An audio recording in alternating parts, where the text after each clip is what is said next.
100. Welcome back. Lizards and Lies is the name of an educational board game that seeks to demonstrate how misinformation circulates on the web, and it was created right here in Montreal by Scott Dejong, doctoral candidate and researcher in Concordia's Department of Communication Studies. And Scott joins us now. Hi, Scott. Hey, Dave. How's it going? Doing well. How are you?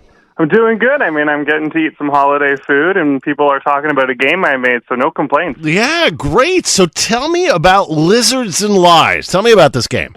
Yeah, I mean, so it's a board game, so you slap it down on the dining room table, and it's about how conspiracy theory moves through social media. So you got Facebook, you got Twitter, you got Instagram, you got Reddit, and you're either spreading conspiracy theory on social media or you're taking it away. You're trying to stop it. So you're working with a teammate against another team. To be a spreader or a stopper, we call them. Okay, so there are players that are trying to spread misinformation during the game. Exactly, yeah. Okay. There's two people, yeah. They're trying to either be conspiracy theorists or online trolls. Okay, so before we get into how the game works, how did you come up with this? How does one go by creating a board game? Yeah, I mean, it's an interesting story. So I'm a PhD student at Concordia University in communication studies, and I was taking a course with Dr. Rex Brennan from McGill about wargaming and how the military uses games to predict events that might happen. And so I was in that class, and I was like, well, what happens if we talk about disinformation as a war? And what happens if we make a game to kind of simulate that and present that and model that? And one thing led to another, and the Canadian government saw some interest in it, so they gave me some grant funding to get some artists and some other ideas into the game. And now, a year and a half later, we have something that people can download for free online. Wow, so this is very interesting. You actually got federal government money to develop the game?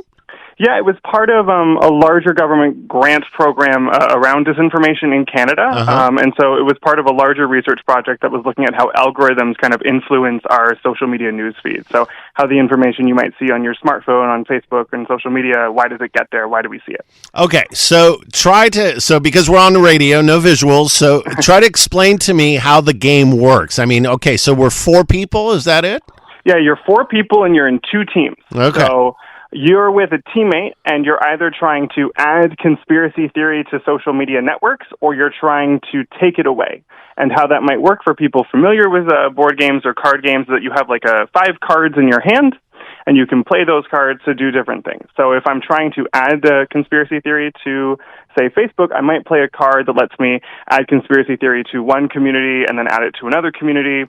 And then when the next player goes, perhaps they're a fact checker trying to see what's right or wrong. So they might play a card that allows them to remove conspiracy theory from Facebook using the cards that they have. So it's like a back and forth. Right. So how do you win, or how do you move forward?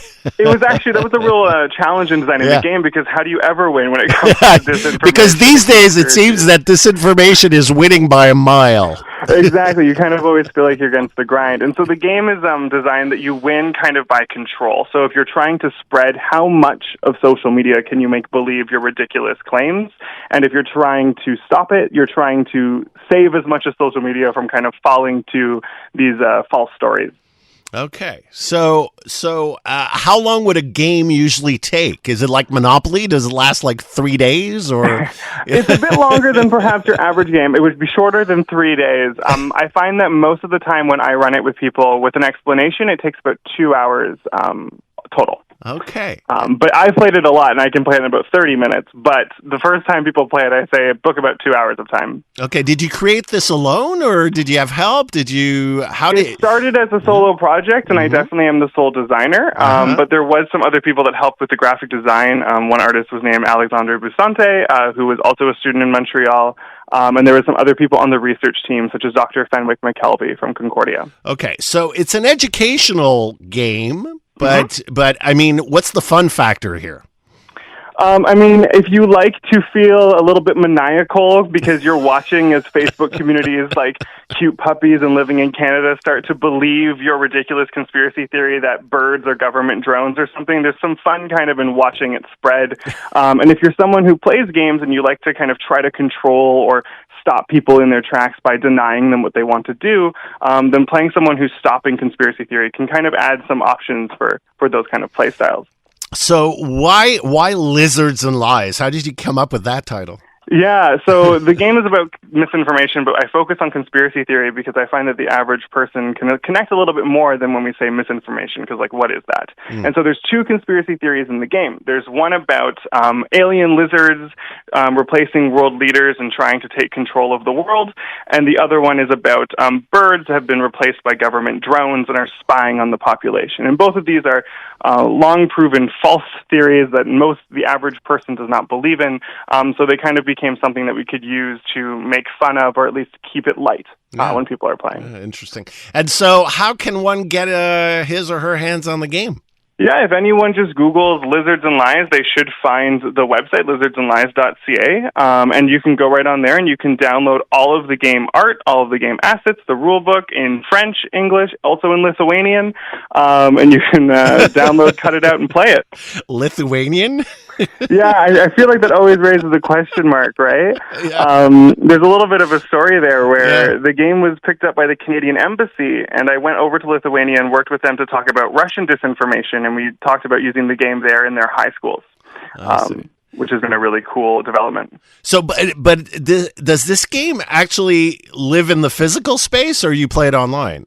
You play it in the physical space. Okay. You can download all the art and you didn't have to cut it out. Okay. In about a month's time, if people want to spend their own money and not download the free version, they can buy a version that will get shipped to their house and they'll just be covering the manufacturing costs. But right now it's a physical game, and that was really important for me as a designer. Yeah, because that's actually very interesting. So what's your doctorate going to be about? Yeah, so my doctorate looks at media literacy and digital literacy games more generally. So looking at the tools and games that we use in classrooms and in libraries and in community centers to teach people about how do we fact check, how do we deal with false content, who do we trust, why do we trust them, how do we find the source online when we're looking for truth. So take me out of the game for a second, and with your expert eyes on this field, I mean, we're talking almost every day we talk about disinformation. I mean, where is this going? How do we get to the real truth and the real facts? How do we deal with this world we're living in?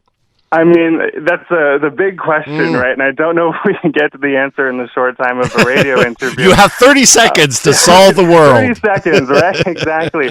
But what I like to always tell people is that when we talk about misinformation, we talk about disinformation, it's really it comes down to a lot of personal belief systems and what we're choosing to believe in and what someone else is choosing to believe in when it comes to truth. I can tell you what sources seem more truthful than others, but that doesn't change your opinion if you have a belief system that's against that. And so the first step for me when I talk to anyone is to make sure that you're willing to question what you believe in. I do it for myself all the time, where when I'm going to a news site, where I'm going to even hearing someone else's opinion, whether it's a friend or a family member, it's questioning where does that come from? And it's not saying that person's wrong. It's asking why do they believe what they believe? And if we can start kind of being open to challenging our base beliefs, then maybe we can be open to kind of really looking towards spaces that we can find trustworthy together and collaboratively. Scott, congratulations on the game. The website again?